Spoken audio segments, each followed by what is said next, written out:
मोअज़्ज़िज़ हाज़रीन इकराम, मेरी इज़्ज़तदार माँ और बहनों, मैं आप तमाम का शुक्रगुजार हूँ कि आपने अपना कीमती वक्त निकालकर आज के इस इलेक्शन की जनसभा में आपने शिरकत की। मैं आपको ये बताने आया हूँ कि 7 नवंबर के दिन जो विधानसभा के चुनाव का दिन है, हम आपसे अपील करने आए हैं कि अब की बार आप पतंग छाप के निशान पर बटन दबाकर अपने इत्तेहाद को, अपनी ताकत को और अपनी शराफ को कामयाब करें। आप ये भी जानते हैं कि 5 साल पहले जब मजलिस इत्तेहादुल मुस्लिमीन ने अपने सियासी सफर का आगाज किया तो यही सरजमीन से, बहादुरगंज, किशनगंज, सीमांचल की सरजमीन से मजलिस इत्तेहादुल मुस्लिमीन ने अपने सियासी सफर का आगाज किया। और मैंने उस वक्त भी कहा और आज भी कह रहा हूं कि हमारी यहां पर मजलिस के क़याम करने का कई मकासद है, मगर एक बुनियादी मकसद ये है कि सीमांचल की ये सरजमीन जो ना सिर्फ बिहार बल्कि हमारे भारत देश में सबसे पसमानदा और सबसे बैकवर्ड इलाका है, और इस सरजमीन पर बसने वाले हर एक शख्स को, हर एक भाई को, हमारे बहन को, हमारे नौजवानों को, उनको इंसाफ मिलना जरूरी है। ये मजलिस इत्तेहादुल मुस्लिमीन की जद्दोजहद और मजलिस इत्तेहादुल मुस्लिमीन की कोशिश है कि सीमांचल की जनता को इंसाफ मिले। और अल्हम्दुलिल्लाह आपने देख लिया कि किशनगंज का असेंबली का इलेक्शन हुआ, बाई इलेक्शन का आज से 10 महीने पहले, तो वहां पर मजलिस इत्तेहादुल मुस्लिमीन ने उस इलेक्शन में कामयाबी हासिल की और वहां पर जनाब कमरुल हुदा साहब को किशनगंज की जनता ने अपना विधायक, अपने एमएलए बनाकर बिहार की विधानसभा में भेजा। और मैं आपके बात बताना जरूरी समझता हूं कि किशनगंज से जब कमरुल हुदा हमारे एमएलए बनकर कामयाब हुए, 10 महीने में कमरुल हुदा साहब ने किशनगंज विधानसभा में 5 करोड़ के काम मुकम्मल करवा दिए विकास के, और अभी 60 करोड़ के काम चल रहे हैं, ज़ेरे दौरान है। कमरुल हुदा साहब ने 10 महीने में करीब 60 ट्रांसफार्मर, उसका कैपेसिटी थी उसको बढ़ाकर 100 केवी और 65 केवी से ज्यादा नए ट्रांसफार्मर को लगाया, वहां पर नस्ब किया। ये सिर्फ 10 महीने में मजलिस इत्तेहादुल मुस्लिमीन के एमएलए ने किशनगंज की विधानसभा में काम किया है। और मैं आपसे वादा कर रहा हूं कि यहां से आप मजलिस इत्तेहादुल मुस्लिमीन के उम्मीदवार जनाब अंजर नईमी साहब को कामयाब करिए। तो जिस तरह किशनगंज में 10 महीने में हमने काम करके दिखाया, इंशाअल्लाह ताला यहां से मजलिस के एमएलए जीतने के बाद उसी तरीके से, बल्कि उससे अच्छा इंशाअल्लाह ताला बहादुरगंज में काम करवाया जाएगा। आपको ये बात बताना मैं जरूरी समझता हूं कि बहुत से लोग हमसे पूछते हैं कि क्या आप सत्ता में आएंगे, क्या आपका विधायक मंत्री बनेगा। हम आपको बता रहे हैं कि हमारा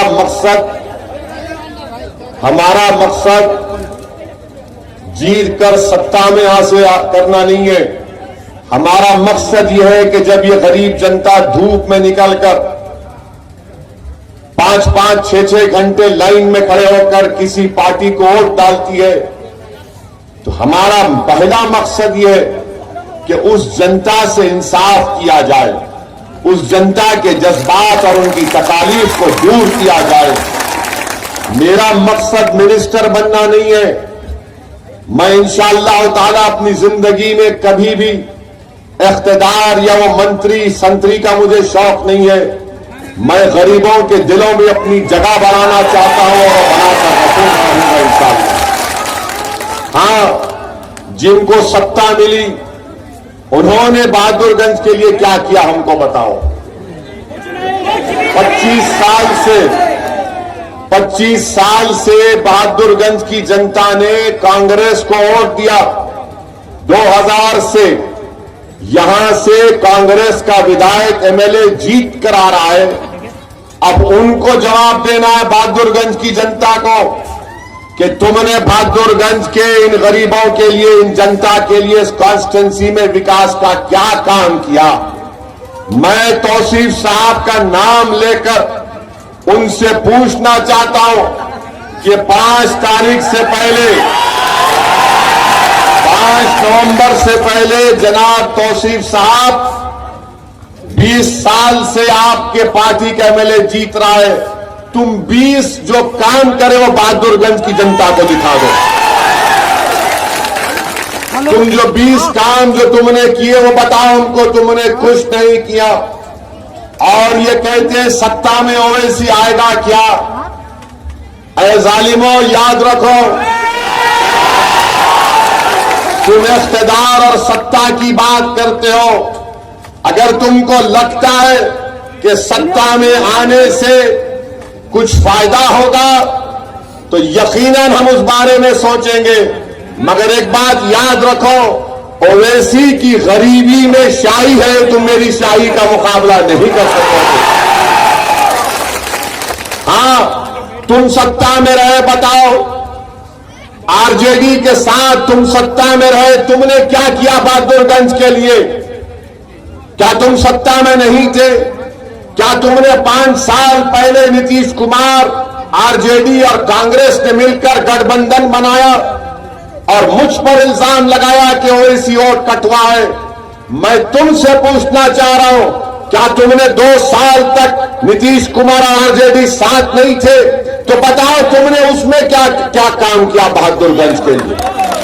तुम्हारे पास दिखाने को कुछ नहीं है, सिर्फ डराना चाहते हैं बहादुरगंज की जनता को कि ओवैसी आएगा तो फुला हो जाएगा।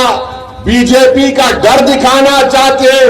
हाँ, मैं बहादुरगंज की जनता के दरमियान में खड़े होकर कह रहा हूं कि मजलिस इत्तेहादुल मुस्लिमीन का एक रुकन सिर्फ अल्लाह से डरता है और उनके दिलों में गरीबों से एक मोहब्बत और दर्द का जज्बा है। इसके सिवा ना हम कांग्रेस के राहुल से, ना बीजेपी के मोदी से, ना बिहार के मुख्यमंत्री नीतीश से, ना आरजेडी के लालू से या उनके परिवार से हम किसी से नहीं डरते, ना कभी डरेंगे इंशाअल्लाह। एक किशनगंज का एमएलए जीत कर गया, कमरुल हुदा जीत कर गया, तो 10 महीने में 5 करोड़ के विकास के काम करवा दिए। 60 करोड़ के काम चल रहे हैं। अरे इसको ताकत बोलते हैं, इसको ताकत का इस्तेमाल करने का तरीका बोलते हैं। तुम 20 साल से बहादुरगंज के जनता ने आपको विधायक बनाया, एमएलए बनाया। आपने क्या किया? 20 काम दिखाओ। जब हमारे नौजवान, जब हमारे बहादुरगंज के नौजवान लॉकडाउन के दौरान मुल्क के, भारत के कोने कोने से लॉकडाउन में यहां पर आ रहे थे, यहां पर क्वारंटाइन सेंटर में उन पर तंग किया जा रहा था, तो कहां थे तौसीफ साहब? आप तो गायब हो गए, आप नजर नहीं आए। सैलाब आता है, बाढ़ आती है, आप गायब हो जाते हैं। जब सैलाब, बाढ़ से जमीनें कट जाती हैं तो आप में इतनी हिम्मत नहीं है कि बहैसियत एक विधायक के आप प्रशासन से जाकर लड़कर कहते, अरे भाई इसका घर, इसके जमीन, इसकी खेत बर्बाद हो गई, इसको मुआवजा मिलो। अरे तुम किस काम के मेले हो जब तुम मुंह खोलना ही नहीं जानते। हमने क्या किया हैदराबाद में, मेरे कॉन्स्टिट्यूंसी पार्लियामेंट हैदराबाद में बहुत ज्यादा बारिश हुई, बहुत से इलाकों में घरों में पानी आया। हम अपने मुख्यमंत्री के पास गए, और तेलंगाना रियासत में हमारे खाली 7 एमएलए, कोई मिनिस्टर नहीं है हमारी गाड़ी पर लाल लाइट नहीं है जो टाई टाई टाई करके फिरती है। हम अपने मुख्यमंत्री के पास रात में गए के चंद्रशेखर राव साहब के पास, चीफ मिनिस्टर के सामने बैठकर हमने कहा कि हमारे घरों में, हमारे कॉन्स्टिट्यूंसी में, हैदराबाद के बहुत से इलाकों में घर में पानी आया और पानी आने से बहुत से लोगों के घर का सामान बर्बाद हो गया, कपड़े चले गए, बिस्तर चला गया, सब सामान खराब हो गया। हमने कहा गवर्नमेंट को उनको पैसों से मदद करनी चाहिए। चीफ मिनिस्टर ने पूछा, बोलो असद भाई क्या करना है? हमने कहा साहब इनको पैसा देना पड़ेगा, चेक से नहीं कैश देना पड़ेगा। 24 घंटे के अंदर हैदराबाद में तेलंगाना के मुख्यमंत्री का मैं शुक्रगुजार हूं। उन्होंने कहा आप बोल रहे, मैं पूरे हैदराबाद की जनता के लिए हर उस घर में जिसमें पानी दाखिल हुआ था उसको 10,000 रुपये देंगे। आज पूछो आप जाकर एक एक घर में गवर्नमेंट के डीएम कलेक्टर के पास से लोग जाकर उनका आधार कार्ड का नंबर लेकर, उनके राशन कार्ड का नंबर लेकर, उनकी फोटो लेकर उस घर के में रहने वालों को 10,000 रुपये कैश दिया जा रहा है। यकीनन वो 10,000 रुपये जो उनका नुकसान हुआ उसकी भरपाई नहीं कर सकते, मगर कम से कम वो गरीब तो खड़ा तो हो जाएगा। ये विधायक आपका क्या किया बताओ आप कुछ नहीं करते। अब आप कह रहे कि मैं मंत्री बनने वाला हूं, मेरा साथ दो। तौसीफ साहब, आपकी ये बात सुनकर वो याद आया कि बिल्ली के ख्वाब में छिछड़े ही सही। यानी तुमको 20 साल एमएलए बनाए, अब मंत्री बनाना पड़ेगा। मैं आपसे कह रहा हूं, तौसीफ मंत्री बनना चाहता है और इजहार नियामी आपका संतरी बनना चाहता है। यह आपका संतरी बनना चाहता है, आप संतरी का साथ दो, मंत्री का मत दो। ये 20-25 साल आपने इसको साथ दिया। आपके इस बहादुरगंज में बताइए, हमारे बच्चों के लिए पढ़ने के लिए कॉलेज नहीं, स्कूल नहीं है। और मैं आपको वादा कर रहा हूं कि इंशाअल्लाह ताला आप इजहार नईमी को कामयाब करिए। नईमी को हम तेरा घाट में इंशाअल्लाह डिग्री कॉलेज खोल कर रहेंगे गवर्नमेंट का इंशाअल्लाह। हमारे बच्चे बहादुरगंज के पटना को जाते हैं पढ़ने के लिए, छोटे छोटे कमरों में जिसमें सांस लेना मुश्किल है, वहां पर जाकर पढ़ते हैं।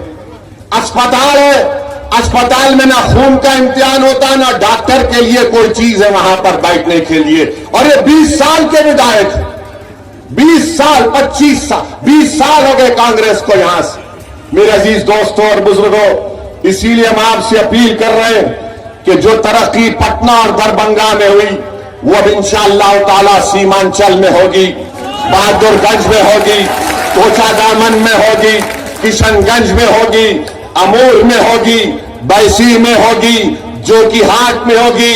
और जो कोई भी सरकार बनाएगा पटना में, हमको यकीन है कि इंशाअल्लाह ताला अब की बार उपेंद्र कुशवाहा बीजेपी, अब ये हमारे यहां पर हम बीजेपी को रोकेंगे, आरजेडी को रोकेंगे और उपेंद्र कुशवाहा बिहार के नए मुख्यमंत्री होंगे। और अगर बिहार की सरकार पटना की रोड हमारी बात को नहीं सुनेंगे तो असदुद्दीन ओवैसी दोबारा आपके दरमियान में आएगा। अगर सीमांचल से इंसाफ नहीं होगा तो फिर असदुद्दीन ओवैसी सीमांचल की जनता को लेकर, जिस तरह महात्मा गांधी ने सत्याग्रह डंडी मार्च की थी, हम यहां बहादुरगंज कोचादामन से लाखों की तादाद में लोगों को निकलकर ओवैसी लेकर जाएगा पटना को सीमांचल के इंसाफ के लिए। और CAA का आपने एहतजाज किया था ना, NPR NRC का, ये पूछे तौसीफ साहब से, कांग्रेसियों से, कि भाई जब CAA NPR NRC का एहतजाज हो रहा था, हम सर्दी में निकलकर एहतजाज कर रहे थे और बीजेपी RSS की तरफ से कहा जा रहा था कि बहादुरगंज, किशनगंज, सीमांचल में घुसपैठी लोग घुसे, उनका एनपीआर एनआरसी करना चाहिए। किसने जवाब दिया? बीजेपी का, आरएसएस का। क्या तौसीफ साहब ने दिया? किसने दिया? असदुद्दीन ओवैसी ने जवाब दिया। और हमने क्या कहा कि सीमांचल की सरजमीन पर बसने वाले, चाहे मुसलमान हो, हमारे हिंदू भाई हो, दलित भाई हो, आदिवासी हो, इसमें कोई भी घुसपैठी नहीं है। ये भारत के बाइज्जत शहरी है और ये बीजेपी आरएसएस सिर्फ डराने की सियासत कर रही है। इसीलिए मजलिस ने इनके खिलाफ बयान दिया। कोई कांग्रेसी मुंह नहीं खोलता। आज हमारे पास एक जर्नलिस्ट आए थे, एक पत्रकार आए थे, आकर पूछा कि ओवैसी साहब, आपने एनपीआर एनआरसी को क्यों बोला? क्या इससे बीजेपी को फायदा नहीं होगा? हमने कहा भाई साहब, ऐसा लगता है कि अगर कोई 50 साल का हो गया, शादी नहीं करा, तो ओवैसी जिम्मेदार है। अगर किसी के घर में बैल या भैंस दूध नहीं दी तो हम जिम्मेदार। किसी के घर में मुर्गा पुकारा नहीं सुबह तहज्जुद में, या मुर्गी ने अंडा नहीं दिया तो हम जिम्मेदार। नीतीश कुमार, कांग्रेस, लालू ने मिलकर वोट लिया और धोखा देकर चले गए। नीतीश कुमार बीजेपी के गोद में बैठकर मोदी के हाथ से दूध पी रहे, हम जिम्मेदार। सब हम जिम्मेदार हैं क्या? तो बोले भला बोलो, एक बात बताओ पत्रकार वालों, ये एनपीआर एनआरसी में जो हमने एहतजाज किया, किस लिए किया? हमने इसलिए किया कि हमारी जिंदगी का मामला था, हमारे लिए जिंदगी और मौत का मामला है। और सुन लो बीजेपी आरएसएस वालों, जब इंशाअल्लाह ताला हमारे देश में, भारत में कोरोना खत्म हो जाएगा, अल्लाह के फजलो करम से वैक्सीन निकलेगा, जब हालात मामूल पर आएंगे, तो सुनो मोहन भागवत और नरेंद्र मोदी, हम दोबारा एहतजाज करेंगे इंशाअल्लाह ताला। ये चंद बातें हम आपको बताने आए थे और आपसे फिर से गुजारिश कर रहे हैं कि आप मजलिस इत्तेहादुल मुस्लिमीन के उम्मीदवार को कामयाब करिए। बेखौफ होकर मजलिस को वोट डालिए। किशनगंज की कामयाबी यकीनन आप तमाम को इत्मीनान और एक एतमाद देता है कि मजलिस इलेक्शन जीत रही है। और हमको पूरा यकीन है कि पटना में जब नई सरकार बनेगी तो बगैर मजलिस इत्तेहादुल मुस्लिमीन के ताईद के नहीं बन सकती इंशाअल्लाह ताला। हमारा मकसद एक ही है कि सीमांचल से इंसाफ हो, सीमांचल की गरीब जनता को एक उम्मीद की किरण मजलिस इत्तेहादुल मुस्लिमीन में नजर आती है। मैं हमारे बुजुर्गों से, हमारी मां और बहनों से, हमारे गय्यूर नौजवानों से, यहाँ के तमाम मुखियाओं से, आप सबसे दरमंदाना अपील कर रहा हूं कि वोट का इस्तेमाल करिए, अपनी पार्टी को कामयाब करिए। शुक्रिया। सलाम अलैकुम। सीमांचल जिंदाबाद, सीमांचल जिंदाबाद, सीमांचल जिंदाबाद।